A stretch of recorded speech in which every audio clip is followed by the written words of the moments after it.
সীতা কেন অগ্নিদেবকে সর্বভুক হওয়ার অভিশাপ দিয়েছিলেন ও কেতকী ফুল কেন শিব পূজায় লাগে না তা আজ আমি আপনাদের বলবো। রামচন্দ্র বাবা দশরথের আদেশে তার ভাই লক্ষণ ও স্ত্রী সীতার সঙ্গে ফল্গু নদীর তীরে যান ও সেখানে কিছুকাল বাস করেছিলেন। এমন সময়ে তার পিতৃ শ্রাদ্ধের সময় হয়েছে।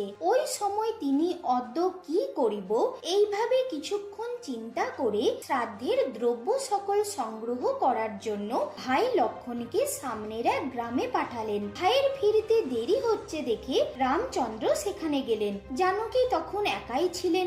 দুপুর প্রায় শেষ হয়ে আসছে, শ্রাদ্ধ কখন হবে? সময় চলে গেলে বিকালে তো শ্রাদ্ধ করা চলে না।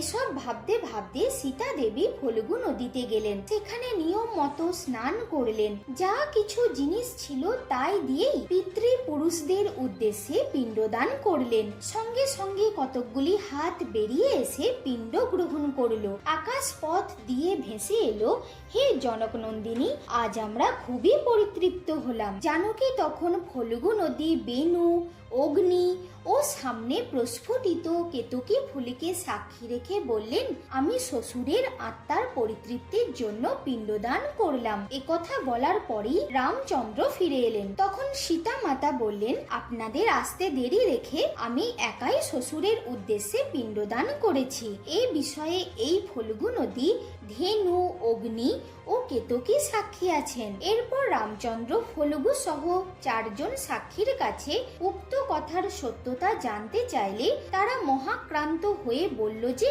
এ বিষয়ে তারা কিছুই জানে না। সাক্ষীদের এরকম বিশ্বাসঘাতকতা দেখে সীতা দেবী অভিশাপ দিলেন। তিনি ফল্গু নদীকে বললেন, হে ফল্গু নদী, তুমি যা শুনেছ, যা দেখেছ তা সত্য বললে না, এজন্য তুমি পাতালে প্রবাহিত হও। তিনি কেতকীকে বললেন, হে কেতকী, আজ তুমি সত্য বললে না, এর ফল ভোগ করো, তুমি সবসময়ই শিবের অপ্রিয় হবে। ধেনুকে বললেন, তুমি যে মিথ্যা বললে ওই কারণে তুমি পুচ্ছ দেশে পবিত্রা ও মুখে অপবিত্রা হও। অগ্নিকে বললেন, হে অগ্নে, তুমি দেবতাদের মুখ হয়েও যে মিথ্যা বললে এই কারণে আমার অভিশাপে তুমি সর্বভুক হও।